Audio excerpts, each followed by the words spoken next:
Welcome into the PFF NFL podcast. We are live here on YouTube. Live here from a nighttime seaside vista of some kind.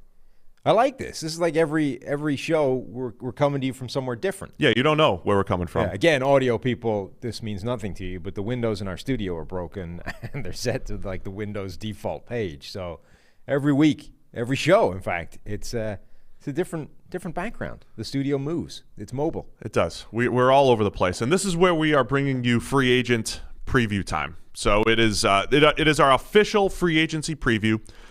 When you're live, you never know what's going to happen. We could have guests. We could have breaking news.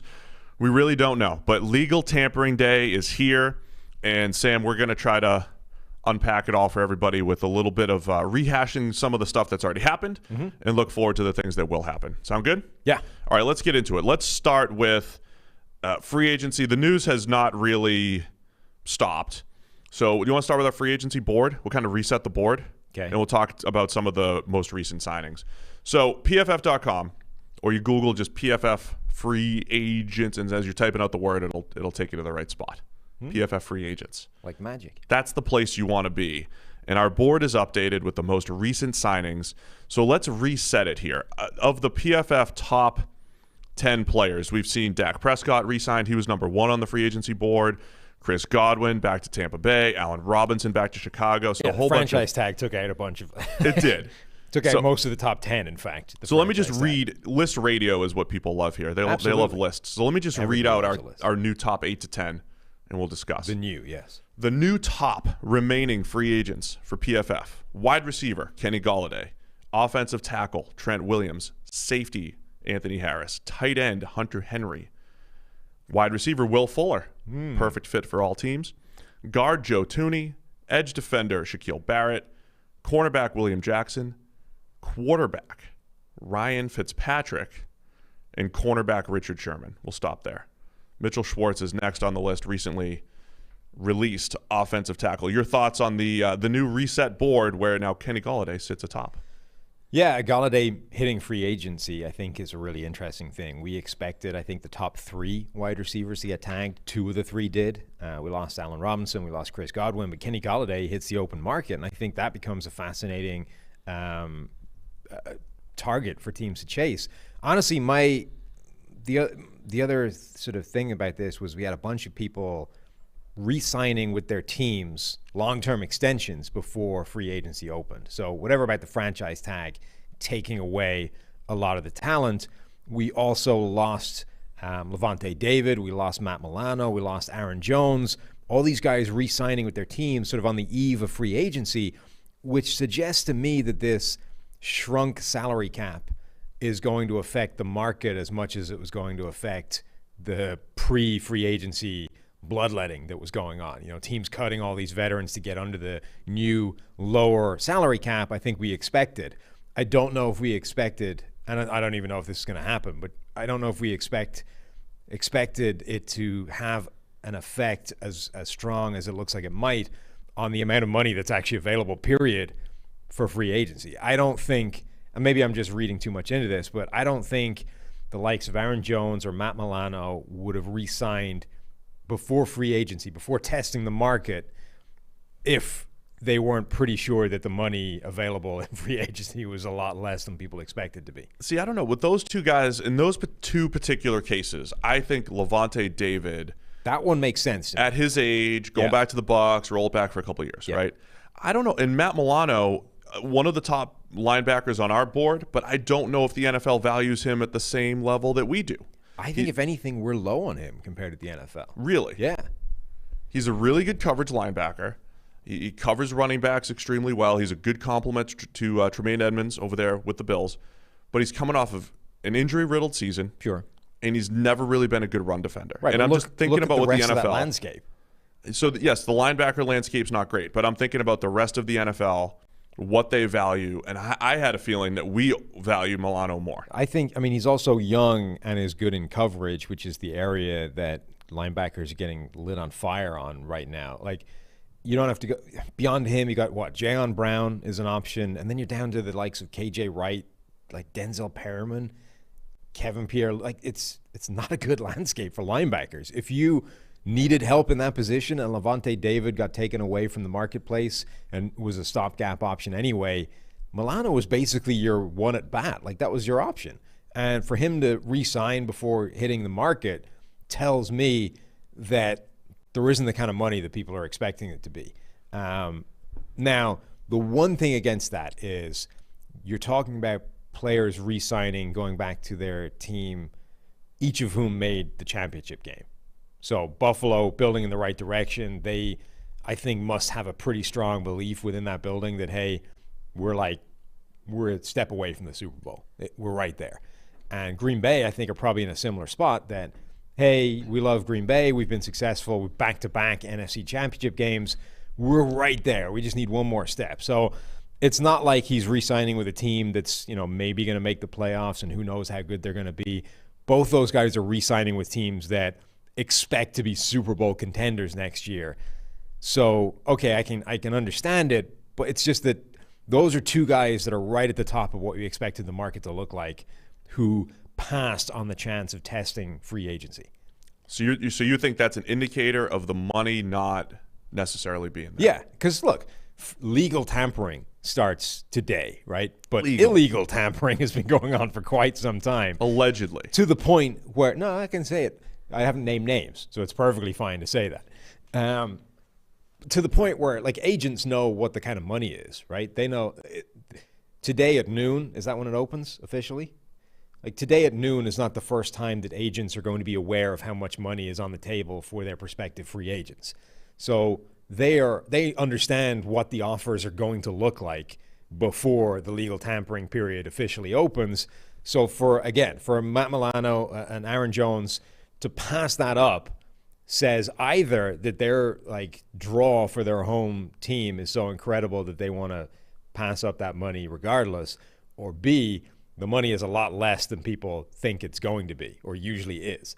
All right, well, let's get into what this all means. Do you want to get into some of the signings, or do you have any other takes on the guys, the way the board is shaping up now?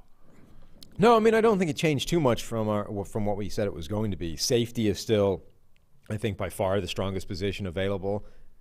It's a great year because of the cuts. I think if you need an offensive line makeover for relatively cheap money, I think this is an outstanding year to start throwing some darts and see what sticks. It is. And there's a bunch of teams that need that. Like, if you look at what the Chargers currently have slated for their offensive line, it's 4 turnstiles and Brian Bulaga, who's a broken human being. Like, who knows if he's going to play properly for 16 games next season or not. The Minnesota Vikings are perpetually like Brian O'Neill and friends. There's a bunch of offensive lines out there that need to just start throwing things at the wall and hope something sticks.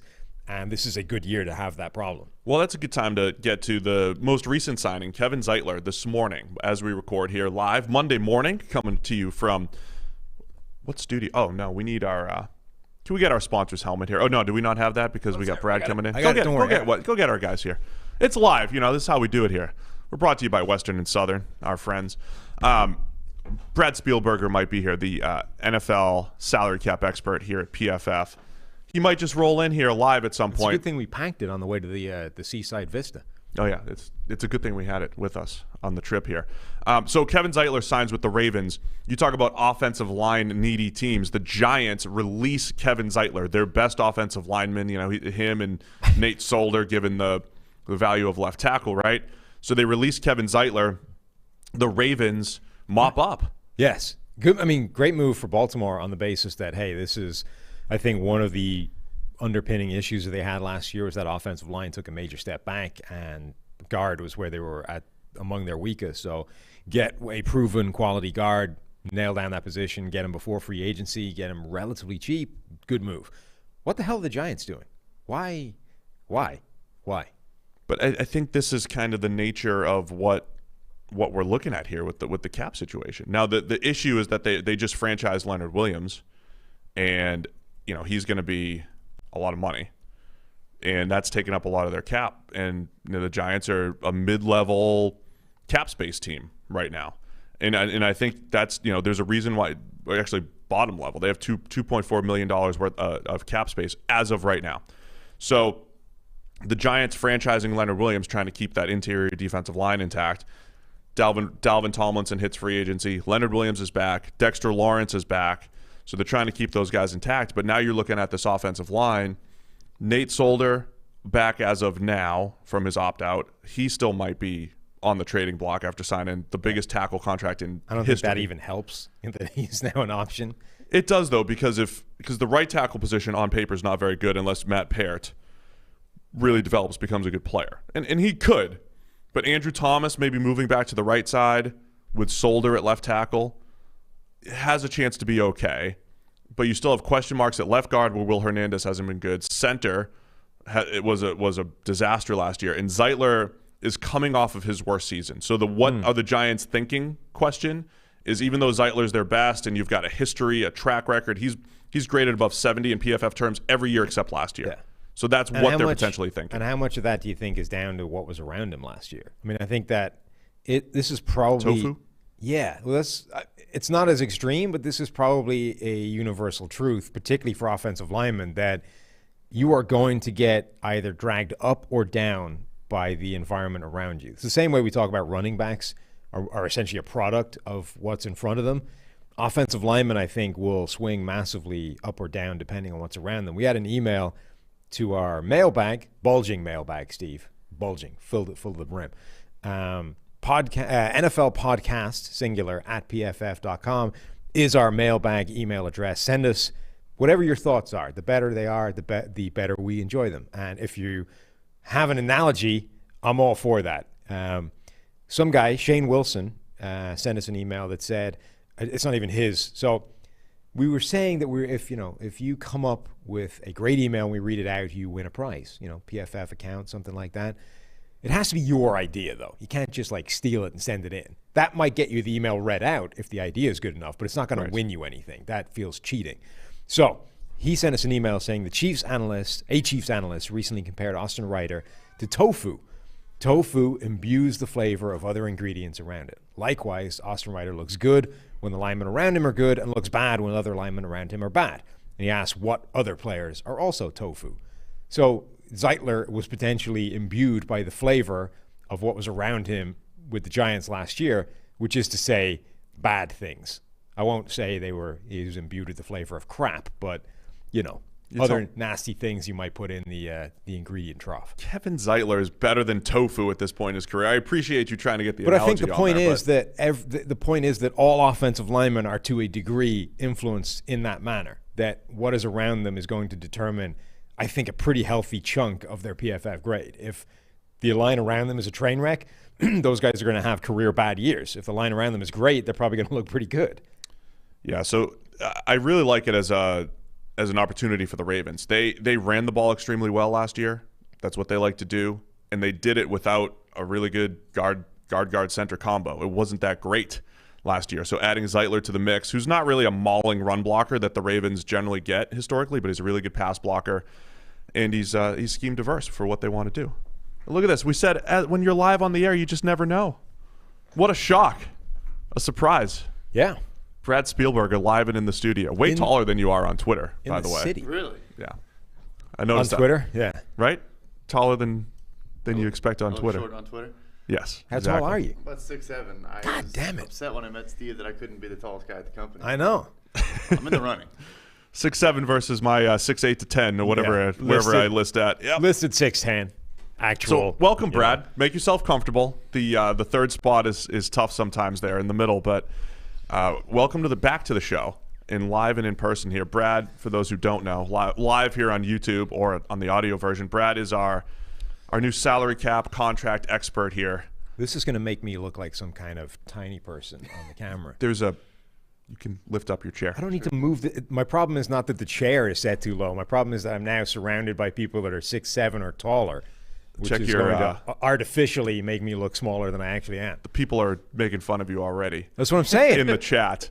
So, Brad, welcome. And do you want to jump right into the Taysom Hill stuff? I mean, there's a lot of questions that we have for you, but do you have any general takes? Sam's initial take on some of the re-signings was that the market might not be that strong, that the money might not be flowing given Aaron Jones, Levante David, Matt Milano. Do you have a feeling for how things are going to shake out? I think it's a fair assessment so far.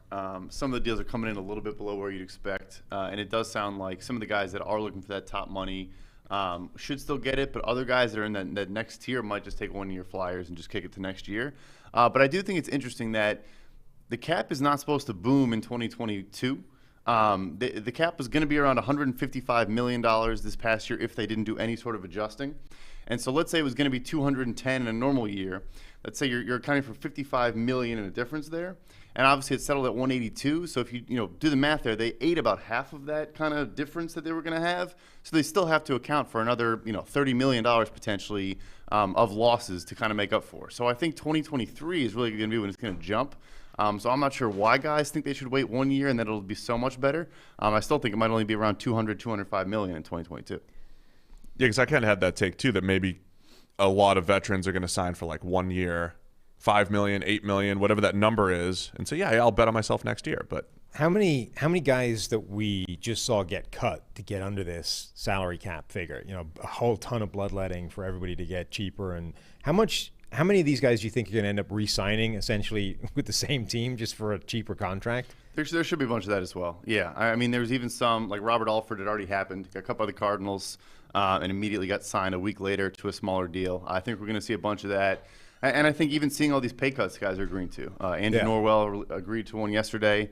Has been a consistently good player at left guard for Jacksonville. They obviously have the most cap space in the NFL, and yet he's still agreed to a pay cut. So I think they realize that maybe more guarantees, so it's more assurance. But if a team approaches you about that, you're probably smart to go ahead and do it because a market might not develop otherwise.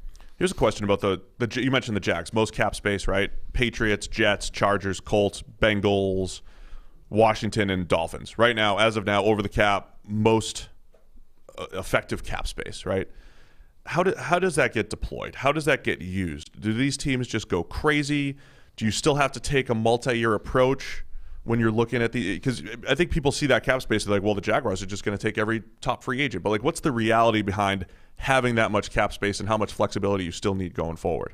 Yeah, so cap is still going to be a multi-year window. You're never going to view 1 year's cap as kind of the whole operating, what you're operating with. But I think what we will see from those teams, which would be smart, which would be interesting, is something the Dolphins actually did last year with Byron Jones, for example, is kind of front-loading contracts. You have that massive advantage in cap space. You have the ability to kind of take more money up front and therefore make deals kind of easier to get out of on the back end. Obviously, they moved on from Kyle Van Noy already. So yeah, I think we'll see some big roster bonuses in the first year from teams like that, so that down the line there's less dead money for these guys going forward, and it kind of benefits them to kind of front load. The Jimmy Garoppolo thing, Sam. My Jimmy Garoppolo argument. I'm not doing it again. Stop it. We're not having the same Jimmy Garoppolo argument for the second show in a row. I made the point that the way the 49ers structured Garoppolo's contract was perfect because they had a ton of cap space when they signed him. They front loaded the whole thing, kind of bet on him. Having the same argument. This is like no. I have somebody nodding in the building here, agreeing with me. That doesn't change the fact that we're now having the same argument that we just refused to have. This is like being married. No, I'm not having this argument again. Proceeds to have the argument again. All right, let's get into some of these other signings. Aaron Jones. So we hate running backs here at PFF. That's well known. But when Aaron Jones gets re-signed to the Packers, how bad is a running back contract? There's a difference between, say, like a Zeke contract where his cap number is going to be insane. How much did the Packers hedge with what we know about this Aaron Jones deal? Is this going to hurt them from getting the next coverage linebacker, the next coverage safety, these other needs? How much does it hurt them versus how much, do we just say we hate all second running back contracts with Aaron Jones here? We still haven't seen the full details. It was initially reported as a 4-year, $48 million deal, and that $12 million per year average is right around the Dalvin Cook, Derrick Henry deals from last offseason. But there has been a report that the actual deal is about $9.5 million per year, and there's incentives that kind of boost it. So I guess that's why Jones switched to Drew Rosenhaus. That's the point of signing, the top agent in the business. You get, I guess, better media coverage. That's the goal there. But yeah, so if it is truly around $9.5 million per year, I think that would signal that the NFL is maybe listening to us for on the running back market. I mean, if he stays below $10 million per year, been a highly productive player, not a ton of tread on his tires because Jamal Williams has been there. I think it does signal that they're starting to kind of adjust that market. And the thing with the Packers is they generally only guarantee signing bonus. So he got a $13 million signing bonus. The franchise tag would have been about $8.6 million. So what, $4.5 million more in total guarantees potentially than if just 1 year for him. So yeah, I'm guessing his cap hit will be about $4.5 million as opposed to the $8.6 it would have been. And frankly, they could probably get out of the deal in 1 year, if not 2. So it will not be as limiting as some of those other deals we've seen, like the Zeke deal. Right, like that more like limits moves. I don't think Jones's will, but they don't have a lot of cap space, and they do have a lot of holes to address still on this roster. I mean, linebacker, they obviously still want to add more receivers. So it's tough. It's you'd think taking A.J. Dillon in the second round, you would trust him to be the guy going forward, but I guess they're gonna run it back with Jones. Never have too many running backs, you know that. I have a question about the Saints and the Bucs now. So I want to talk about Taysom in a minute here. You've made the point before that the Saints and the Bucs they're just like polar opposites in how they've worked the cap, right? Yep. So can you describe that a little bit, and then how are the Bucs changing their ways with Brady now? Are they seeing this Super Bowl window continuing? How is the NFC South evolving with those two top teams? Yeah, so they are truly polar opposites in how they structure deals. And that the Buccaneers have liked to maintain as close to a 1-to-1 cash-to-cap ratio as possible. By that, I mean essentially they want to pay as they go. So if a guy's cash in a year is $15 million, they want his cap hit to also be around $15 million. It's a credit card versus a debit card, right? Like exactly. That's essentially the way those two teams are going about it. The Bucs pay everything with their debit card. It comes straight out of the bank account. They're good. The Saints plow everything into their high-interest credit card and just hope that they can pay it down every month when the bill comes due. I don't 100%. Need Brad and his specifics when you've got perfect analogies here. I'm sorry. No, that's the way to put it. No, for sure. And so like now, and it's smart because the Bucs, what they're doing now is, yes, now they are kind of getting into the void year waters, which is one mechanism the Saints have been using, maybe abusing for a couple of years now, which is where you're just pushing prorated bonus money down the line. Like Levante David, for example, his 2-year, $25 million deal, I want to say his first year cap hit's like $3.5 million because right. A lot of its bonus is pushed down the line. Brady's extension was a 1-year extension with then I think 3 void years on the back end of that as well. Cleared about $19.3 million. So the Bucs were smart to do it all this time and keep it all up front. And now, yeah, there's no reason not to at this point, right? Like you should just go ahead and do this. They're obviously Shaq Barrett is holding them hostage a bit, it seems like, but they have the flexibility to bring everyone back if they want to. With the Saints, is there going to be a time where like the bill comes due and they can't pay it, or are they capable of doing this like in perpetuity, just kicking the money down the line, keep using void years, keep using all the tricks they've been doing, routinely rolling into March like $100 million over the cap, knowing that you're going to cut all these guys, you're going to restructure a bunch more, you'll get under it by the time the league year starts. Like everyone's been talking about this idea of once Drew Brees retires, that's them kind of done, right? They've been basically keeping all this money on the credit card, knowing that as long as Brees is there, they have a shot at one more ring. And as soon as he departs, basically the whole thing's going to get blown up. They get into salary cap hell, and they just take their lumps for a while. Is that actually how it's going to work, or is this just their style? They're going to be able to keep rolling with the credit card for as long as they need to. I mean, I'll be honest. If the cap didn't drop, I probably would have had to admit that, like, they truly could have just done it in perpetuity. I mean, if it was $210 million, like, they probably expected it to be like everyone did. They'd probably be healthily under the cap at this point. I mean, again, they would have had to cut a lot of guys. But yeah, I mean, if the cap spikes as it's supposed to, they should be okay. I still think we're kind of seeing a tough situation. I mean, look, their wide receiver 2 right now is Marquez Callaway. Yeah. Their CB2 is, Patrick Robinson if they don't cut him, which they might as well.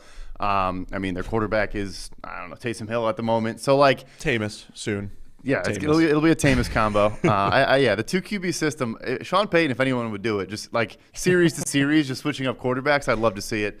I thought the Eagles would get into it a little bit with Hurts last year, but red zone quarterback. Right, yeah, the red zone package for Hill, so Jameis can't throw 30 interceptions down the red zone. But yeah, I mean, look, like if they do all this moves and then they go like 7-9 next year because they don't have good quarterback play, like we're gonna laugh at it in hindsight. Yeah, I mean, the reality is they may have been dealing with this for years anyway, but with Drew Brees it didn't matter. Like there was a season a couple of years ago where outside of Michael Thomas, his receiving core was an absolute joke. Like he was complete no names that he was throwing the ball to. and it doesn't matter because it's Drew Brees and he's able to get it done. If that's Taysom Hill or Jameis Winston, suddenly it's like, oh, look at what the salary cap has done to the Saints. They don't have money to get you anybody outside of Michael Thomas. This thing is a joke. So, I mean, the reality is we may have been in this situation for years already.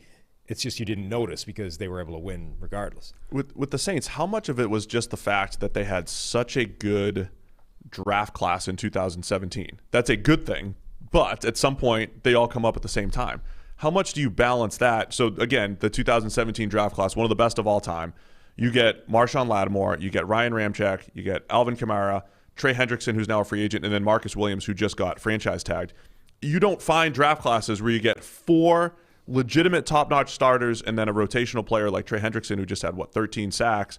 How much of it is just that? And that's good for them, but at the same time, you got to pay them all at the same time. Yeah, and that's the funny thing too, is I think we kind of have like collective amnesia where they went 7-9 3 years in a row because they also had like a cap pinch. They had a ton of dead money from a bunch of these kind of deals before. So when you're going 7-9 3 years in a row with Drew Brees at quarterback, like it's obviously because you're struggling to fill out your roster. And then yeah, they had one of the best draft classes we've seen in a long time. And not only that, but also they pick like 5 guys a year because they trade up multiple times every draft. So if it comes a time where, like, let's say they have an awful draft this year and like no one they land is good, like then yeah, like things can get interesting right away. They probably need to land potentially a starter, in the first round, maybe a linebacker, maybe a corner. But yeah, it is tough now too. I mean, you have 2 guys on the 5th-year option in Ryan Ramczyk and Marshawn Lattimore this year. So $10 million plus cap hits. You add in Marcus Williams' franchise tag, obviously. So, yeah, I mean, the time has come now where it's like they're almost extending guys, not even necessarily because they want to, but just because they have to for cap reasons, right. Which probably isn't a position you want to find yourself in. The Patriots bring back Cam Newton. Everybody I don't know if they overreacted, but it seemed like people reacted like, they're rolling it back. It was overreported, I think. Like the idea that it was a 1-year, $14 million deal. I mean, the $14 million is only if they win the Super Bowl with Newton as MVP and all those kinds of things. My Spalding contract. Yeah, exactly. Like if you had won the Cy Young and everything else, that's not what the deal was. Like the deal was like a $5 million deal with everything else fairly ridiculous, incentives. That's a completely different situation. That's just a Patriots deal that they would perform at any position, right? It's here's the price tag. We're willing to pay you this. I mean, it's barely more than the deal he signed last year. It's just this is a cheap quarterback to make sure that they basically just guaranteed a situation where they at no point are ever saying that Jarrett Stidham is the quarterback rolling into the season the way they were threatening to for a lot of last offseason. That's what I mean. That was my take on the move. So I wanted to get your take on it. But my take was they at least go into free agency and say, hey, Hunter Henry, hey, yes. Kenny Golladay, hey, Will Fuller. Don't worry, Jarrett Stidham won't be throwing you the football. Is that the extent? They paid $5 million just so they could have a little bit better selling point for some of these guys? Yeah, that's definitely how I perceive it. I mean, it's not even like top-end backup money. Like you said, $5 million base value. The incentives, there's no guarantee he hits any of those. I don't think it precludes a move, whether they still are trying to trade for someone or if they, make a move in the draft for, a guy like Mac Jones. Like, I don't think it prevents anything from them. Yeah, I think it is a sign to free agents. Like, we're trying to, not have Jarrett Stidham be the guy who's going to throw you the ball. We have a legitimate NFL quarterback here, and something to build around. And they do have a ton of money. I think they're going to be pretty active. I think Belichick is trying to kind of get back, right in the mix. But Schefter's having a lot of fun with us so far in free agency. I mean, that might not even be the craziest quarterback deal. He's, whether intentionally or not, kind of broken in a hilarious fashion. Obviously, how much of that do you think is him trying to get the maximum engagement for his tweets, and how much of that is just like that's how the agent presented it to him? Honestly, I think it's a mix of both. Like, I think at this point, Schefter probably knows how the things work. Yeah. I think sometimes you'll see stuff broken from like local beat reporters and whatnot, and you can tell the agent gave it to him because the way they present it and the way I finally see the contract from the system, it's like this is not what he originally reported. There's also like a bunch of them where everybody tweets out the exact same wording in the space of about a minute and a half. You're like, oh, there was a group text you just got on with the agent, presumably. And that's how that information got dumped out into the world. Yeah, no, for sure. So, yeah, I think that one with Hill with Taysom Hill, obviously, Schefter reported as a 4-year, $140 million extension. So getting to that a little bit, too. So, void years. Yes. So that's what we wanted to – I segued too early. On the Taysom? Taysom Hill had all those void years. Discuss the Taysom Hill contract and what a void year is and how that all works. Are you now walking us through the structure of the podcast? Is this like when you have to explain a joke to the loser something? You're now walking through. Listen, I let you host for 10 minutes and you had no idea how to do any of this stuff. I didn't need to do. I was just smooth. It was none of this crap. All I'm saying is I came off to say it's a little bit early. I never had We're to live. explain, we can't fix it. I never had to explain the structure of the show when I was hosting. Don't argue in front of the kids. Please. Okay. Sorry. I knew we were circling back. We all knew we were going to circle back to Taysom Hill. So it didn't matter when it was coming. We knew it was coming. So essentially Hill's last year of his contract was this year. So they obviously needed to clear room. For whatever reason, they gave him that massive extension last year as a restricted free agent, too. So there's no reason to do it. Gave him the first-round tender, which didn't fool anybody. I remember they were saying, they think someone might make an offer and they'll get a first. No part of Taysom Hill has ever made any sense to anybody outside of Sean Payton. Makes no sense, right. Yeah, even Schefter in that tweet, he said, this obviously isn't the real deal, but it provides a framework. That was amazing. Which I was like, this is a troll. That part was a troll. No, you don't think he's going to get $35 million. Hill plays like an all-pro, there's a 4-year, $140 million extension just written in already. Yeah, Russ Wilson contract is waiting for him if he has a good year. Yeah. So in reality, what happened is he didn't get a raise of a penny. He was owed $12.16 million for this upcoming year. The cash is the exact same. But what they did is they added 4 void years for cap clearing purposes. And those void years, you do put salaries in there, but there's no way to earn them. What a void year means is that typically a week after the Super Bowl, it'll say in the contract, the deal automatically voids on, February 20th, whatever it is. And so a team will just put those there for cap clearing purposes. You can hold prorated bonus money in those years. And then, of course, they can try to, work out a new deal with him or something like that. But they do put salaries in there for, I guess, fun. I know you were pontificating if the $140 million had, significance to it. But the numbers mean nothing. He was given it was a restructure. Yeah, but what I was asking you yesterday is why are those legal? Because it's genuinely fake money. It's a fake year. It doesn't exist. It's literally designed, as you were saying, as just a mechanism to be able to push bonus money into those fake years so it spreads it out over the length of the contract, which sounds absurd. It sounds like something that should be illegal, right? It just doesn't sound. It sounds sketchy.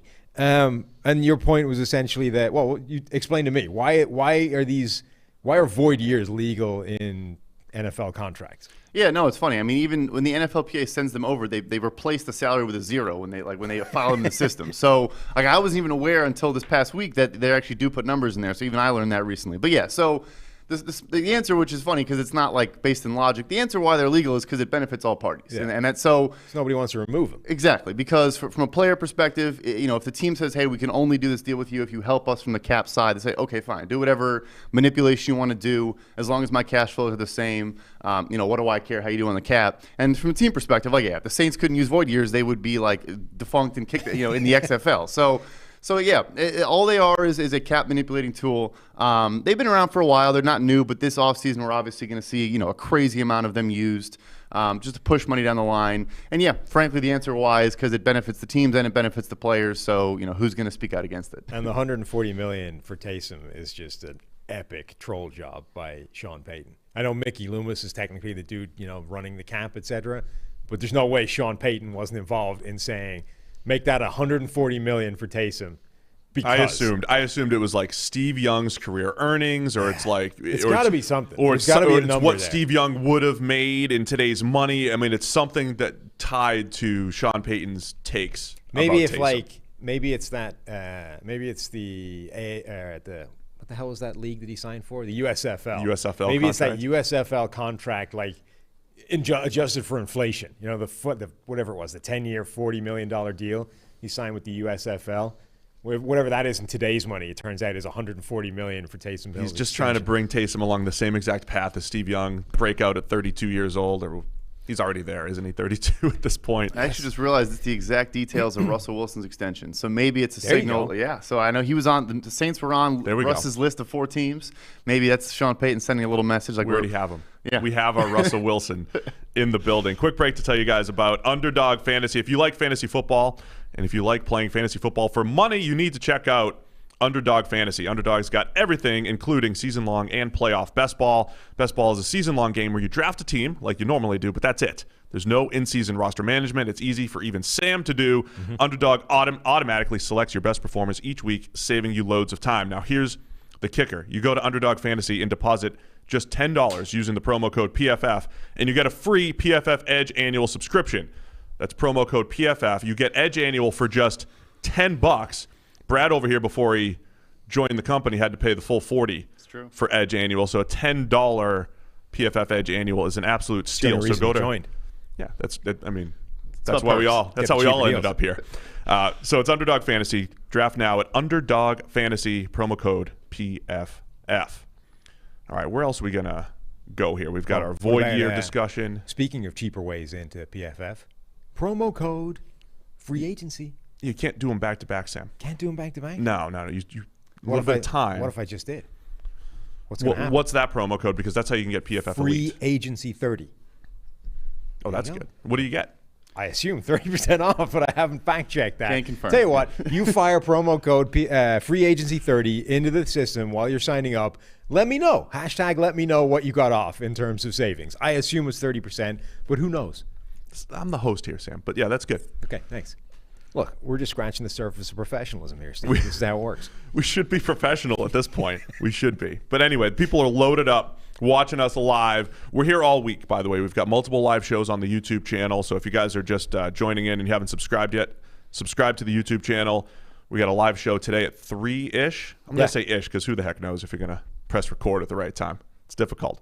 We got live shows. We're going to have an extra podcast this week as well, but we're previewing all things free agency right now. Let's talk about some of those top guys. Kenny Golladay, Trent Williams. Where are these guys going to land, Sam? I think Trent Golladay, Williams. Jaguars? You think? Like how aggressive is Urban Meyer going to be here?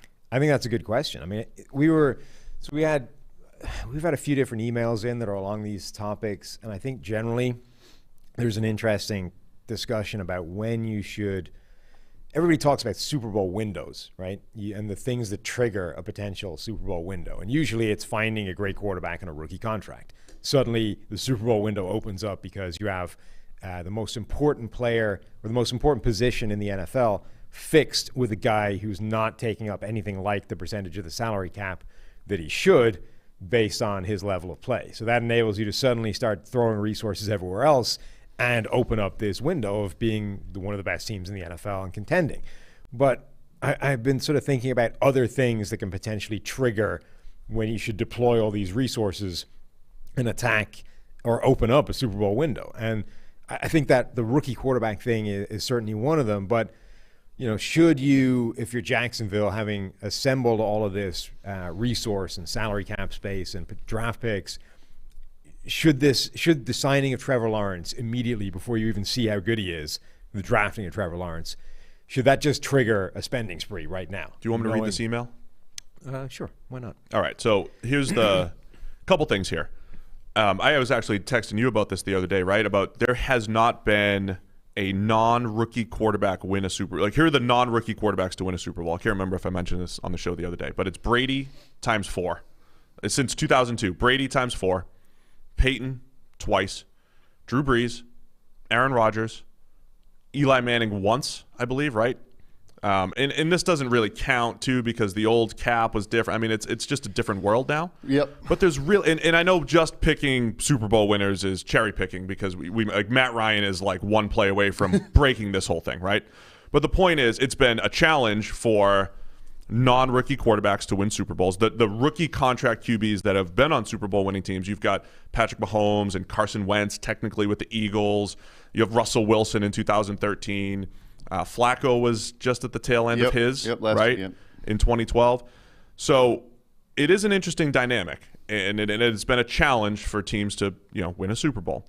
So the way the email was posed to us was essentially, here's the model. Use Jacksonville as a starting point. You draft Trevor Lawrence. Over the next 3 years, you spend everything you can, Saint style, with the goal of winning the Super Bowl in 3 years. Assuming Lawrence is going to get paid, after 4 years, you trade him for 3 first-round picks and a bridge quarterback. Take all the cap hits. Tank a season, essentially. Take your salary cap medicine all in 1 year. You get a top 5 pick. You get a new quarterback, rinse and repeat. every 4 years. The risk is the newly drafted quarterback sucks, but you should at least have 2 years every 5 where you were super relevant. You never get the mediocrity of, say, the Matt Ryan Falcons or the Dak Prescott Cowboys, where you pay a quarterback too much and you can never build a roster to make up for those deficiencies. Your thoughts, both of you guys, on that general strategy? I mean, I like the idea of sort of running this in cycles. So instead of trying to be a Patriots-esque 20-year dynasty where you're just always going to win 12 games and be in contention, and I don't know how plausible that is to ever achieve, but I think that's what everybody's trying to do, is get good enough to win a Super Bowl and then maintain a championship caliber roster for as long as humanly possible. I wonder if actually most teams should instead be trying to do this in waves of, we can open up a window that lasts 2 to 3 years, and then we have to blow this thing up and start over and come back again in 2 or 3 years' time and do it over and over again, try and sort of cycle it like that. I wonder, like, if you're a team like the Vikings, right?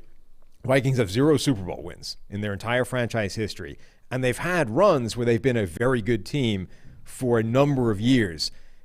But is that the way to do it, or would the Vikings be better off essentially taking like these calculated runs, surges at a Super Bowl and trying to open up a window that lasts 2 or 3 years and then just annihilating the roster, starting over and re-going? I think that's an intriguing concept, and this is one way of running that strategy. Brad? Yeah, thoughts? no, I think the biggest issue is that like high floor 500 teams is the safe spot for GMs and coaches, right? Where like if an owner was on board with this, then yeah, it should be tried. Like they should go after it, say, what's the point in being meddling if you can either be bad and then be very good and actually be a contender? But yeah, the issue at the end of the day is the guys making the calls can't take that risk where they might get fired after a 3-13 season, even if it does behoove them long term. I think Lawrence is an interesting one. If he's what everyone thinks he's going to be, I wouldn't do it with him. But look at a guy like a Jared Goff. I mean, if they traded him instead of extending him after that Super Bowl run, he obviously was terrible in the Super Bowl. But we've seen that like quarterbacks do not lose value. Like Josh Rosen still got a 2nd-round pick. He was awful. Sam Darnold apparently might still get a 2nd-round pick. He's been awful. Like if you're a top 10 quarterback that has shown literally anything, they can throw a football 10 yards, like you're gonna still get like a decent return. So. Yeah, I think teams should take more risks there. If the guy's actually good, I think you just go ahead and pay him and just make things work. But if you're not convinced he's a top third of the NFL quarterback, I don't see why you hang on. I mean, look, and now look where the Rams are now. Obviously, that extension was, in hindsight, looks awful. So those guys, yes, teams should get more creative and take a risk and say, look, we liked Jared Goff for a rookie contract. That was great. He was great on $8 million per year, but once he gets in the $30-35 million per year range, we no longer like that quarterback. And I think teams should make that calculation. So we've discussed that a lot before too, and we've got this very broad general thought of if you have a top 5, top 8 quarterback, you pay him and you just figure it out, right? Once you know you have Aaron Rodgers or Brady or Breeze or Peyton, which don't really exist a whole lot, but now it's Mahomes, Watson, Wilson. There's really not a whole lot where you just kind of lock them in as that guy right now, which I think clouds your judgment a little bit. I think the last decade of quarterbacks, it was a very distinct, here's the top 8. Over time, with Roethlisberger in there, with Andrew Luck when he was healthy in there, with Wilson in there, with Matt Ryan in there. It's a pretty distinct top 8. It's clouded now. So my question is this, right? The Eagles and the Rams are now apparently, obviously regretting Jared Goff and Carson Wentz extensions. Were the Cowboys actually right in what they did with Dak, right? They said, we're going to slow play it. At the time when these negotiations started, was it really clear that Dak was better than Wentz? He was probably better than Goff, but hadn't had a Super Bowl run like Goff did. I think you could easily say Dak was QB 10, 12, 15 at various points in his career. Did they actually play it right? And then they bet a little bit, and then eventually they said, okay, actually the new landscape, Dak needs to get paid. Now take the Zeke deal out of it and some of the other mistakes, but was Dallas actually right about thinking about maybe going to a new QB on a rookie contract at some point? I mean, if he regressed, it would have looked smart, right? Like the issue, and that's kind of the risk you take, I suppose, is that if the guy does progress and continues to look good, then you can't let that guy go. But yeah, I mean, I think it was fair of them to think, like, look, we have Tyron Smith. It was great offensive line, Zach Martin, Tyron Smith. We've had weapons the whole time, excluding Zeke. Like good receiving weapons and all that the whole time he's been here. So who's to say how good he truly is? And look, they probably could have signed him for, $33 million per year, when Goff and Wentz signed their deals. And again, like, this is all hindsight analysis, but now that's obviously what they should have done in hindsight. But yeah, if he regressed just like those guys did, then we'd be knocking it in the other fashion. So the problem is that I think they made that determination without playing this through to the end game, which is, okay, right now we are making the decision that Dak Prescott is not worth more than the $30 million a year we want to pay him. So what is the logical conclusion to this stance? We're going to get into a stalemate with Dak Prescott. We're going to have to keep pushing this thing off into the future. How is that going to play out? Either he does what Brad says, which is he regresses, he therefore becomes less attractive, and either we walk away anyway because we don't think he's that good, or he signs the deal that's on the table and we look great, we win the negotiation. The other two alternatives are, one, he stays to the exact same. He's the quarterback we said he was, but nothing changes. And because, like, the longer this goes, the money is only going up anyway, so we don't win. Unless we're willing to walk away from the negotiation and say, no, this is our line. You are not worth more than this. Even if the market is going up, your number isn't, because we don't think you're worth more than that. It doesn't feel like they were ever prepared to walk away from Dak Prescott, at which point it was a bluff. It was an empty gesture. Or that Dak Prescott actually becomes more valuable or has a better season, and then we need to determine, well, how good is he now? So have we changed our opinion on how good Dak Prescott is based off what we've seen since we started negotiating? Honestly, I doubt they have. You can argue that Dak Prescott had his best season or the best play before he got hurt after all these negotiations started, but I don't think that really changed your opinion of how good he is. I mean, we were saying heading into last year that Dak Prescott was probably going to look like a superstar because of all the receiving help that they got him. So there was a chance that he was going to have this phenomenal season, look like a top 5 quarterback, but may not actually. This is just the difference. This is the tofu argument again, right? This is the difference between being surrounded with great ingredients and being surrounded by not great ingredients. So I don't think that they played those scenarios out when they started this. They just went, Dak is not that good, 30 million is as far as we go. And then just sort of sat there and we're like, it'll play itself out, don't worry about it. And then it did, and the two options were, well, either you pay him more than that or you have to say bye-bye. Neither, they weren't prepared to say bye-bye, so they just had to choke on the bigger sum of money. Yeah, to finish the initial point on this cycle of, get the rookie quarterback and then sell him off. It's a tough sell to the fans because it's like, here's our predetermined bridge season, guys. Please re-up your season tickets. That part is, yeah. But you also have, I think to Brad's point too, like the owner needs to buy in. I mean, I think that's the biggest thing is that not only does the owner need to buy in, you need to have people running the thing in terms of head coach and GM that you have enough confidence in that can survive the down wave, right? The nadir of the cycle you're going on. And also that are good enough to be able to create the wave in the first place. Like there are people out there, half the league every year is not good enough to ever achieve going for it. The upswing of the wave, to believe that you have a guy that's capable of doing that every time if you give him the resources feels a stretch. Yeah, I mean, you also can't just tell your coach to lose, right? It's just you can't play football that way. I don't think you could build a roster that's more likely to lose, but you can't create a losing culture. Which is what Jacksonville did. I don't think the coach is not sort of in on this in a way, right? He just has to deal with what he's given, and you might say, hey, look, this is a rebuilding year, Chief. Do the best with what we give you, but your job is safe. We're not going to blame you for how this season goes. Just know that we're not also going to be giving you the resources you need until next year or the year beyond. That part I don't think is a huge problem, but like the GM aspect of it is, like you need to trust that guy is capable of triggering these waves every time you give him the option, and that feels like a stretch. I think you can manipulate your draft capital at the right times too, right? Like you draft a lot early in this run. It kind of diminishes as you go, and then it builds back up again, and then you don't get into that. That part's easy to do. Saints situation. And it's also pretty easy to do the salary cap part of it, right? To basically stockpile salary cap for a specific time and then be able to deploy it all at once. The mechanisms, the mechanics of getting it all to work are fine. It's the sort of the politics of people's jobs being on the line that becomes an issue, and whether you have enough trust in the people that are doing it to actually pull it off. Let's talk Russell Wilson really quick, and then we'll get into – I want to go through our top 10 again, or just our top free agents remaining. Russell Wilson, do you buy into him wanting out, somewhat wanting out? Do you buy into him even being on the trading block at this point? Is Seattle that crazy? Is that crazy for Seattle? It is crazy. I think the interesting thing is the fact that we have not heard anyone from Seattle come out and kind of put these rumors to bed. Like I feel like if there was nothing there, we'd have heard at some point like, look, Russ is our guy. We have some issues, whatever. We're working it out. We're kind of figuring things out, but we've heard nothing. So, I think they know that Chicago is desperate and is going to make maybe the biggest offer for a trade like we've ever seen. So they always say, like, I'm going to listen to every phone call. Like, I'm not going to hang up the phone if someone's going to offer me, 3 firsts, 3 seconds, Khalil Mack, and Darnell, like, just go nuts with an offer. Which, I mean, look, they might do. We're talking about, GMs on the hot seat and doing whatever it takes to keep their job. Like, they will go there. But at the end of the day, I think it's a lot of posturing. I think both sides are just kind of trying to show that they're the man in charge, like Carroll and Wilson.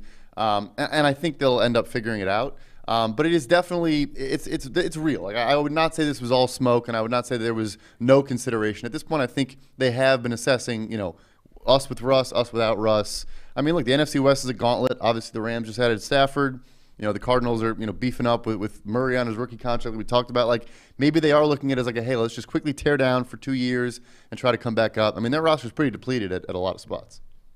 What do you think the Bears end up doing at QB though? They have to make a run at one of these guys, right? I mean, it sounds like they are making a run at least one of these guys, if not both. And by these guys, I mean Deshaun Watson or Russell Wilson. Those are the only 2 quarterbacks out there that guarantee Ryan Pace the kind of upgrade he's looking for at a position in a year where he needs to make something happen. If they don't manage a trade for one of those 2 guys, they're kind of screwed. I mean, they don't have – what is your alternative option to start at quarterback next year? Ryan Fitzpatrick doesn't achieve anything for you. He's an upgrade, but it's not like that actually fixes your problem in terms of, hey, here's a definite, clear direction at quarterback that answers that problem going forward. Fitzpatrick doesn't do that, even if he's a clear upgrade over Foles and Trubisky. The only 2 guys that are available or potentially able to acquire are Deshaun Watson and Russell Wilson. So the Bears have to make one of those deals happen. Otherwise, everybody in that building is getting fired in 12 months' time. Marcus Mariota? Does that achieve anything? No, but look, there's 2 ways to view this thing, right? The Bears have record of whatever with Mitchell Trubisky at quarterback the last 3 years. And that's either like great job, Ryan Pace, Matt Nagy. The fact that you did that with Mitch Trubisky is a feather in your cap. That's a win. Or the alternative is do something great. Like we've seen you make the playoffs. We've seen you win the division. You kind of, had that run in 2018, but go make a splash move. Like Derek Carr. I made the Derek Carr example earlier in the offseason. Like if they got at least a Derek Carr, they'd be okay. The problem is the football team, the Patriots, the Bears, all these teams are sitting there with QB questions. The Colts were. And there's only so many to go around. So you could put them all up on the whiteboard. I would like Russell Wilson, but I'm only willing to give up X. I would like Deshaun Watson. I'm only willing to give up X. And I don't have the draft capital to even compete with, say, the Jets or the Dolphins if they want to play this game, or even the Broncos. Yeah. So the Bears are a little stuck, right? They are, but they're also a team they're the team whose backs are against the wall the most in terms of – so most teams will have a limit to how far they want to go with a trade because they know that it cripples the team going forward. The Bears, the people making that decision don't care, right? If it works, it doesn't matter that you gave up this amount because you got the quarterback, and that will solve most of your problems in and of itself. It's not to say that you can't be bad enough to override a great quarterback. We saw that last year with Deshaun Watson. But look, Andrew Luck dragged a pedestrian roster to the playoffs multiple times. Generally speaking, an elite quarterback will get you to 500 and in playoff contention every single year. Regardless of how bad the situation is around him. And they already have a pretty good situation around him as a starting point. So even if you're going to erode that over the next few years, it should be okay. But more importantly, you just said it. Like they are on the hot seat. They need to make a splash play because they have one shot at this. They're getting fired next year if they don't find a quarterback or at least a reason to be optimistic at that position. So at which point, what does it matter to you if you get it wrong? You're fired anyway. So throw everything at it. If it takes all of your draft, this year, another 2 first-round picks, Khalil Mack, Mooney, whatever it takes. Can ownership even let that happen, though? It's the whole organization, right? You can't just make a move to save your job. I'm sure you can sell it that this is still a net win. Yes, we're giving up everything for the next 2 years. On the other hand, we're getting quarterback, and that solves all ills. I'm sure you could sell that to ownership. But they are not going to have an inbuilt stop button for like, oh, no, this has gone too far. We can't go. This is too much to give up. Because who cares? Like, they're not there to live with those consequences if it doesn't work out. We view Deshaun Watson in high esteem, obviously. Number 3 graded quarterback last year. However, teams making decisions, do they look at Deshaun Watson and say, first off, he played really well last year. Statistics were really good last year. They won 4 games. Is anybody looking at it from this high level and saying, why would we give up everything we have for Deshaun Watson to have a roster that's depleted like the Texans just had to win 4 games? Does that actually work against QB wins, whether you believe him or not? Does that work against Watson, the fact that he had his best season and they just went 4-12 last year? Right, Miami gets the 3rd overall pick as a result. I mean, yeah, like you said with Chicago. Let's say they do make something work. I also think a scenario, it's a bit far-fetched, but I think the Raiders actually acquiring Russell Wilson and then kicking Derek Carr over to the Bears for some reason just kind of makes a lot of sense to me. The Raiders were also on Russell Wilson's list. The Raiders have not gone and extended Derek Carr, and he's coming up at the end of his deal. And Gruden, the way he kind of talks about him, you can tell he doesn't mind him, but I think he would like to upgrade there if he could. Everybody seems to be trying to make a 3-way trade happen with this. I don't know why, but this trade more than any other seems to only exist in the form of 3-team deals. It's because it's so far-fetched. I think it has to be like you have to be a little half-baked just to even get it all to work. But yeah, so no, I do think it's an interesting question, right? I mean, but again, like you said, if the Bears were afraid of doing that, then they wouldn't have kept Ryan Pace and Matt Nagy on in the first place. Like they wouldn't have come into this offseason with a stop button if they knew, because this is obviously what's going to happen. So like Nick Foles was not going to be the starter for Week 1 regardless. So, I think it does, but at the end of the day, it's like you said, it's more about Ryan Pace's caring. How much he cares about 2022 is 0. Like, and he shouldn't. I'm not blaming him for it. He has no reason to care about the Bears' health in 2022. Right. I just think the quarterback market is fascinating. It's kind of like, I think you graduate college, you come out of college, and like a salary that you've never seen before looks incredible, and then you get that, and I think human nature is like, man, I'm making X. I'd really like X plus Y, and now I'm making X plus Y. I'd really like X plus Y plus Z. I mean, but how much is that what we're seeing this offseason? Go ahead. Yeah, well, we've been talking a while about it's much easier to find a viable starting quarterback than it used to be. And I think that is still true. And what we're seeing in terms of this panic and desperation from teams doesn't run contrary to that. But I think what we're seeing is a bunch of teams that are desperate to not just get viable quarterback play, but to actually go somewhere meaningful as opposed to just upgrade from a Drew Lock, right? You could upgrade from Drew Lock now if you sign Ryan Fitzpatrick immediately. Massive upgrade, significant, but does that achieve what you're trying to do if you're Denver, which is we desperately want to get back to having a good quarterback who can actually do something with this roster? Probably not. Same with Chicago. You could upgrade immediately over Trubisky and Foles. You sign a Ryan Fitzpatrick and you're done. But is that saving everybody's job? Probably not. So the teams that are left without an answer at quarterback are also the teams that want to make the biggest jump possible at that position. So you're seeing them all circling the waters for a Russell Wilson or a Deshaun Watson, who are the only options that do that. So I don't think it's like dismissing what we've said for a while, which is finding viable starting quarterback play is actually not that hard. It's just that everybody that still wants that needs something more than that. Yeah, because we're seeing the Rams, like other teams the football team would probably love to have Jared Goff as their starter at this point, right? And the Rams are like, we got to get out.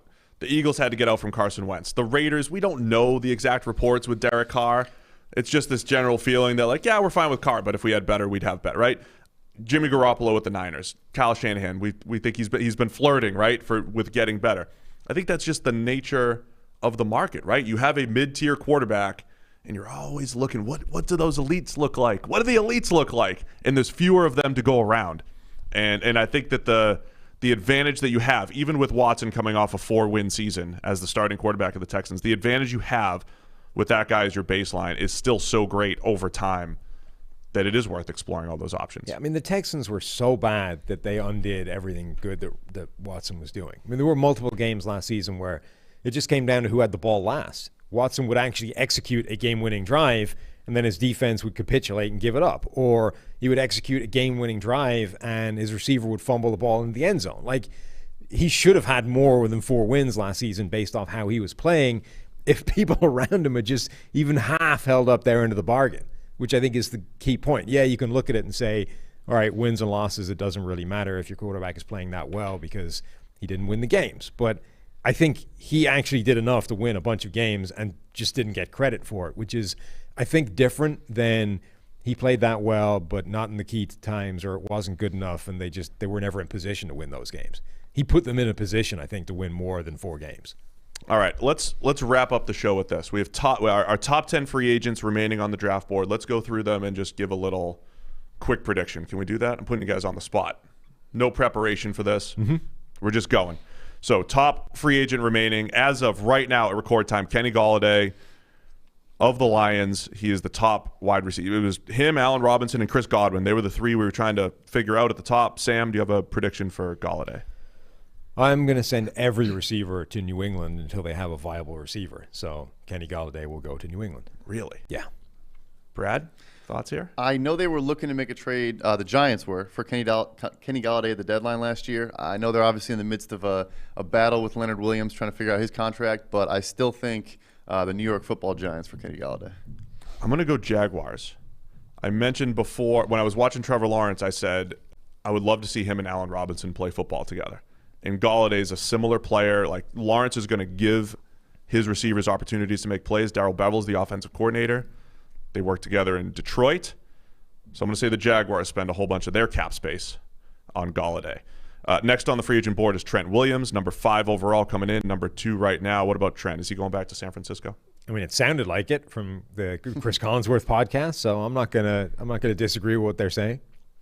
I'll add some flavor. He's going to become the highest paid tackle in football in San Francisco. In San Francisco, and I'll just agree. Of course, he's going back to San Francisco. That's the expectation because we all listen to the Chris Collinsworth podcast. I still will dream of him and Quentin Nelson playing together in Indianapolis just for fun.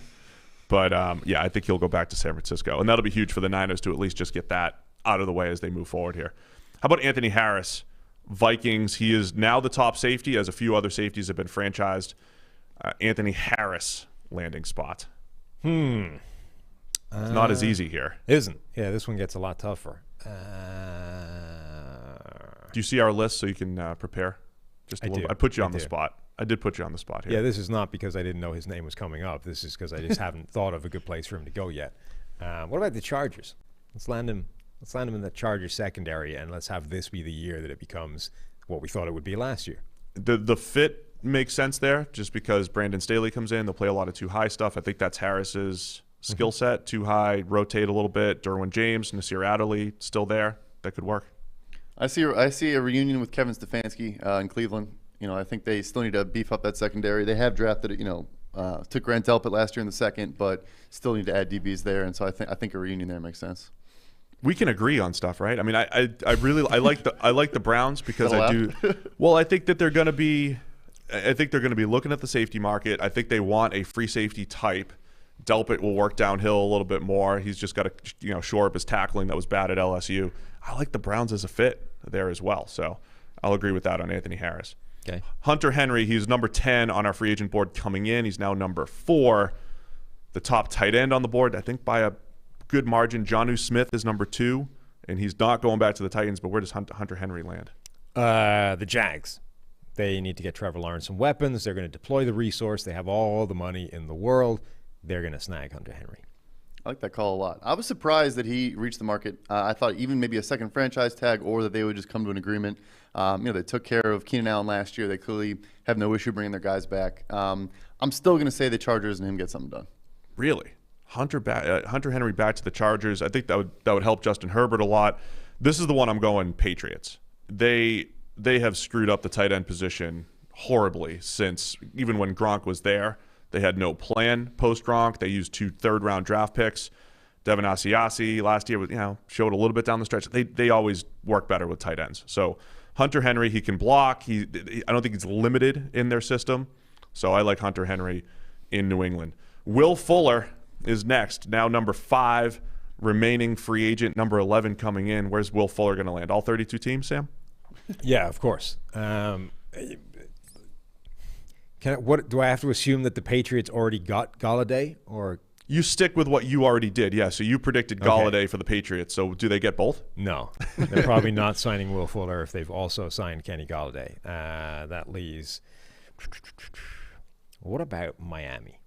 Miami have a bunch of receivers that are more contested catch / big-bodied guys, don't necessarily win with speed or separation. I think that part of their skill set is missing in the receiving core. Everyone's predicting they will get a Devontae Smith in the draft, or somebody in the top with their first pick. What if they just go with Will Fuller for the speed? I like that fit. I know the Ravens have consistently said they're not looking for, or they're not going to press and trying to get a number 1 wide receiver, but I still like that fit in Baltimore. Is he a number 1 wide receiver? Oh, absolutely. I think last year he proved that. I mean, Hopkins wasn't there. Yeah, well, he definitely is in Baltimore, yeah. I was thinking about them because, again, I made this point on the podcast, right? We debated an Allen Robinson, Golladay type or a Will Fuller type. Do they just want to attack with speed, just scary playmakers when you already have the speed Marquise Brown? Mm-hmm. Man. And Lamar, just build the fastest team in the NFL. I love that. What about the Cardinals? Texans West. DeAndre Hopkins, J.J. Watt already there. What does that offense need? Andy Isabella hasn't been the deep threat that they hoped for. Christian Kirk has had just flashes. What if it's Will Fuller and DeAndre Hopkins reunited? They were a great 1-2 combination for Deshaun Watson. What if they're the 1-2 combination for Kyler Murray as he heads into year 3? So I'm going to predict the Cardinals, who I think are going to be very aggressive, continue to be aggressive during this offseason. Number 6 on our free agent board right now is Joe Thuney, the guard from the New England Patriots. Everybody loves a little guard talk. Where's he going? It's got to be Cincinnati, surely, right? This is the one that everybody's penciling in before free agency starts because it makes sense. The Bengals have a ton of space. They desperately need multiple offensive linemen to make sure that Joe Burrow doesn't die next season behind that offensive line. Thuney's from like an hour up the road. Come on, let's just pencil it in. Let's get it done. The end. I like that, yeah. Yep, I mocked a defensive player to the Vikings in my mock draft that came out today, which I'm sure has all of Minnesota upset with me. So I'm going to go ahead and give him to the Vikings. I think they're going to go ahead and use some of that savings from Riley Reif, their left tackle they just parted ways with, and make a big splash signing Joe Thuney. What about Seattle? Seattle has enough cap space to play around with, I think. Yep. Is this the olive branch here? It's a Russ. Listen, Russ, we're going to get you Joe Thuney. He's been one of the best pass protecting guards in the league. But that's it. No more. Now shut up and play. Right, here it is. Here's your $14 million guard. Right, he's getting and he blocks in the interior where it's tough for you to see something. And he's not that tall. You'll be able to see over. We're going to get you a short guard that you can see over. So this is the olive branch to the Seattle Seahawks. Joe Thuney going to Seattle for Russell Wilson. Shaq Barrett is next. What is that, number 6 remaining on our draft board, or 7? I'm losing track here because they're out of order. But Shaq Barrett, where's he going, Sam? It feels like he's still going back, right? They've been working on this contract for the longest of any of the guys that they actually managed to retain. They got the Lavonte David deal done. They franchise tagged Chris Godwin. This is the one they've been working on for like a year and a half. It just seems strange to me that they couldn't get it done before the season or before free agency opens. Deadlines, create movement. It seems like at the 11th hour they'll get this locked up. I think it's most likely for sure, but I do think that playoff run, he was good this year, but he really wasn't spectacular. And then I think he obviously, 10 pressures in the Super Bowl and kind of just finished on a perfect peak. I still think that happens, but it's my favorite part of free agency. There's a now deleted tweet from his wife that Jacksonville was coming in with the bag. Oh, yeah. Really? This is from weeks ago. This is good stuff. Maybe even months ago. So I think, and we also have that quote from Urban Meyer. He said, we want to build our defense through the defensive line. So maybe he stays in Florida, but goes to Jacksonville. Wow. I like that. I like the now deleted tweets and Instagram. Well, because that's actual tampering as opposed to legal tampering. Have there been any Instagram likes or anything in there? Has he liked any Jaguars? Or deleted people from his profile? That's always the dagger. Right. Like Jason Light is no longer his friend on InstaFace or something like that. I mean, I do think he goes back to Tampa Bay as well. The selling point being, let's run it back. You're a key part of this. Last year at this time, we were making the point, like, don't pay him for 20 sacks. What do you have, 8 during the regular season? Did have the playoff run, but that was the point. He's a good pass rusher, but the best all-around option on the board. And I think the Bucs are bringing him back. He's number 7 remaining on the free agent board. Number 8 is William Jackson. And Brad, we've talked a ton on this show about the volatility of the cornerback market. I don't know if the NFL values William Jackson as the top guy there. I could see somewhere in the NFL somebody thinks Shaquille Griffin's number 1. Somebody thinks Xavier Rhodes is the guy because of the rejuvenated season. But where does William Jackson land, our top corner? Somewhere in the NFL. Somewhere in the NFL is my agrees with Dan Orlovsky. That's my line. I think the Cardinals snag William Jackson. I think that makes sense from a fit. I think the Cardinals have enough money to play with, and more to the point, they don't have any cornerbacks left. So they kind of need to secure the best available, which I think is and should be William Jackson. That fit just makes more sense than anybody else I can find. Sorry, who did you say? The Cardinals. Yeah, replace Patrick Peterson. Yeah, that definitely makes sense. I think it's been a lot of people have said him or Shaq Griffin is going to be the top corner for most teams. He's obviously older. He's about 29 years old now. I think Shaq's 25, so maybe a shorter deal there. But it's a tough one. I think maybe if Ronald Darby doesn't stick in Washington, maybe they make a bigger splash and bring in Will Jackson. Yeah, I like that as a fit. I'm looking through some of the top teams, and I think you want Jackson in a man-heavy scheme. With the Jaguars you mentioned, they're going to go D-line first. Are they going to pay a ton of money for a corner?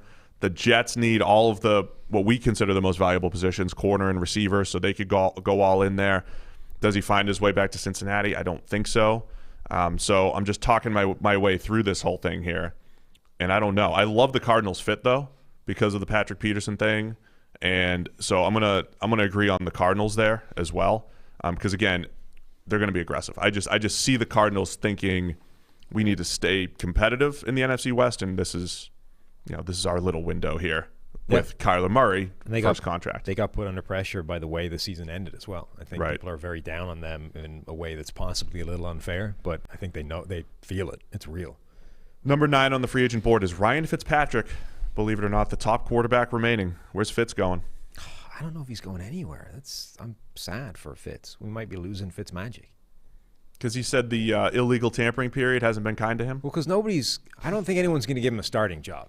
Are they? I mean, football team. You think the football team are going to roll with Fitzmagic as their starting quarterback? They're in a similar spot as the Bears, where I don't think they have options. Agreed, but I don't think that means they're going to turn to Fitzmagic. You see, Fitzmagic is now in this horrible spot where it's almost a negative to sign him if you're a team that is in this situation.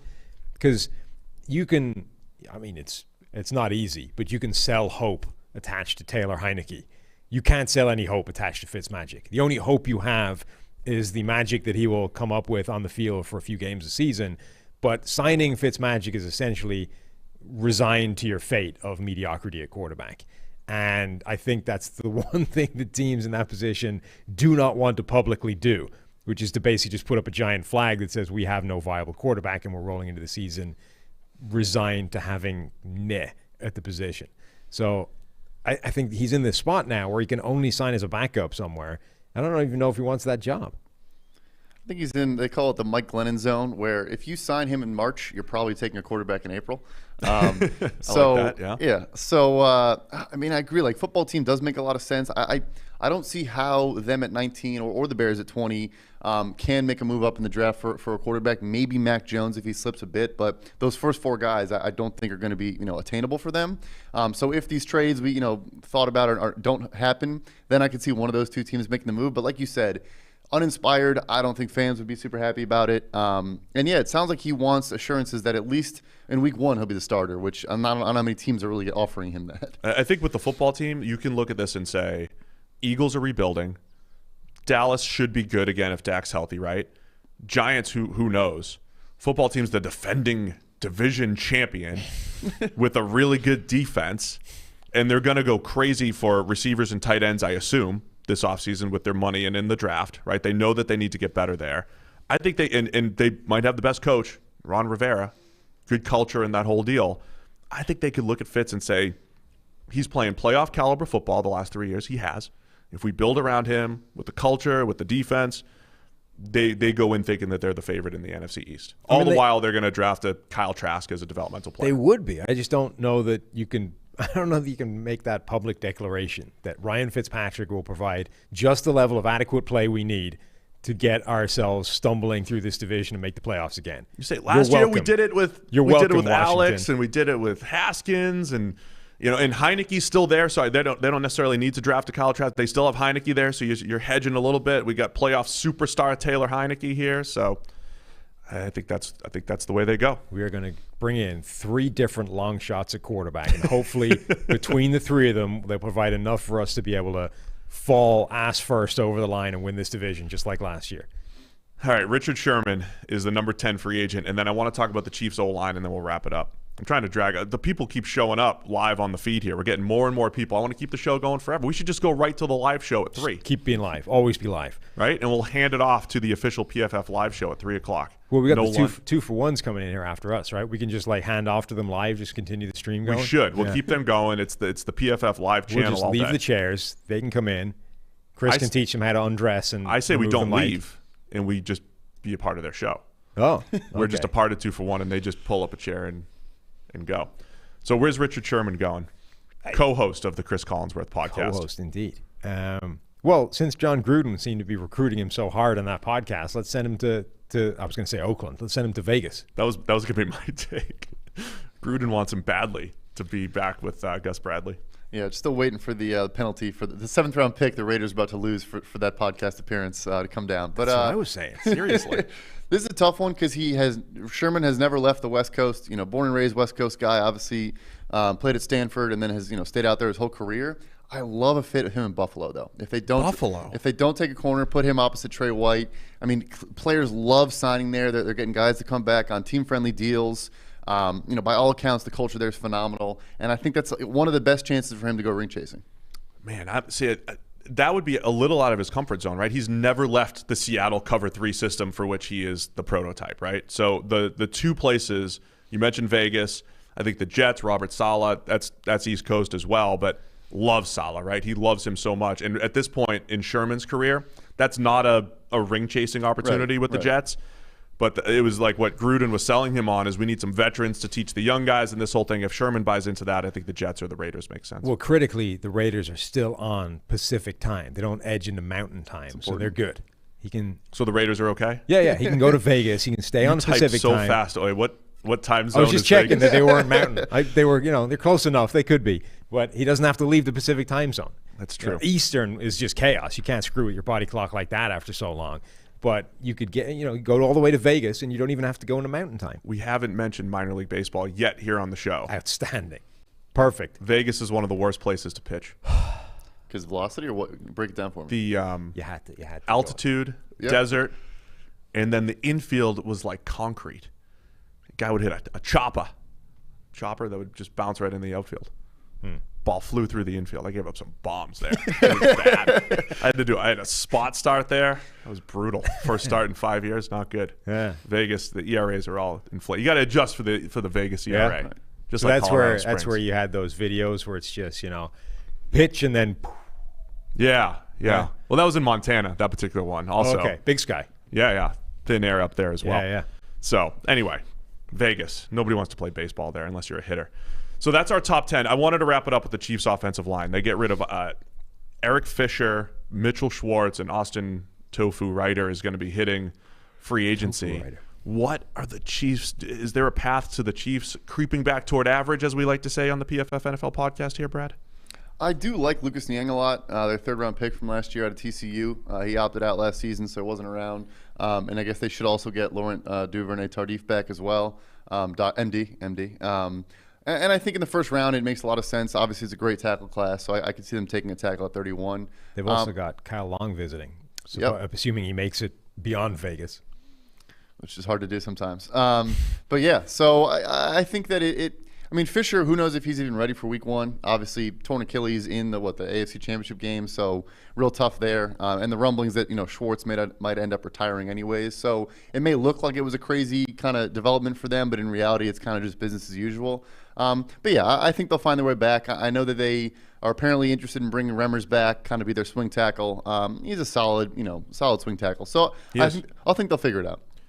How do you build around Patrick Mahomes going forward? Do you think is he going to provide a ton of cap flexibility for what he's bringing to the table from a value standpoint? How do you look at the Chiefs over the next 4 or 5 years and that build from just a cap situation standpoint? Yeah, so the way they structured all those deals, Tyreek Hill, Chris Jones, and Mahomes, is these massive roster bonuses in every year. So you can basically just restructure, and with Mahomes, clear like $20 million every time you do it. And obviously, he's on a decade-long deal, so there's always years to absorb that money. It's going to get interesting, though. I mean, Tyrann Mathieu needs new money. Kelsey's phenomenal, but how many years left does he really have, as an elite tight end? Who knows? They got to keep adding weapons. I know they took Hardman in the second round, but they have to keep going there. I think Watkins is probably on the way out unless he takes like a really small deal, which he might do. But yeah, I think you just keep loading up. We talk about elite quarterbacks not necessarily needing, a ton of top receivers. But I think a piece Eric wrote for the site about tertiary weapons. Like, I think you always need to make sure that his third option, if a team does just take Tyreek Hill and Travis Kelce out of a game plan, that he still has someone reliable he can go to. That's the best way to do it. That's what I was going to ask about the Mahomes contract that I haven't seen talked about elsewhere. The fact that he signed this decade-long contract, does that provide the Chiefs, for a long time, more flexibility to push those bonuses over a decade and essentially provide more cap relief than other quarterbacks would that are signed to a shorter-term deal? Is that A, designed, or B, just a happy accident that they have this ancillary benefit of being able to, when they restructure Mahomes' contract on a yearly basis, get a hell of a lot more relief than they would if he was signed to a 4-year deal? Right, exactly. So you can push money up to a maximum of 5 years, but let's say 3 years into the contract, though, they can still do a restructure and still have a full 5 years down the line. So yeah, I think by all accounts, this deal was essentially, I still want to obviously break the bank and get a huge contract, but he cares so much about winning and surrounding himself with other talent. I don't know if he left any on the table, but no. I think that is the point of the super long deal. The odds he finishes it without a new extension at some point probably aren't super high. But yeah, the flexibility, it's like the most beneficial structure the Chiefs could possibly have. Yeah, I'm with you on the playmaker thing, and I always apologize before I say this. I think Mahomes is the best quarterback in the league. He's awesome, but we've never seen him without Tyreek Hill or Travis Kelce for an extended period of time.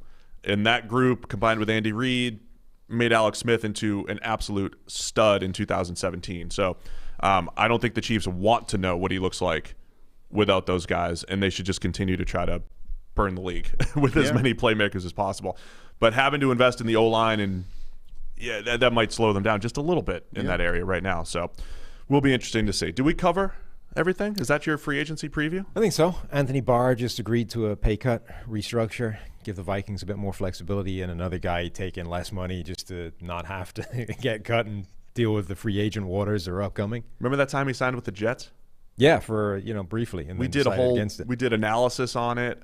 Any of those good stories? I remember the year that they maybe started the tampering thing, and Frank Gore was like an eagle for 2 days. Yeah, but it wasn't real. Any of those stories come to mind for you guys? Well, that was the period where everyone was like, "What does this legal tampering thing look like?" And none of these deals are actually concrete until it turns out almost everything is just immediately done, inked, and in the books.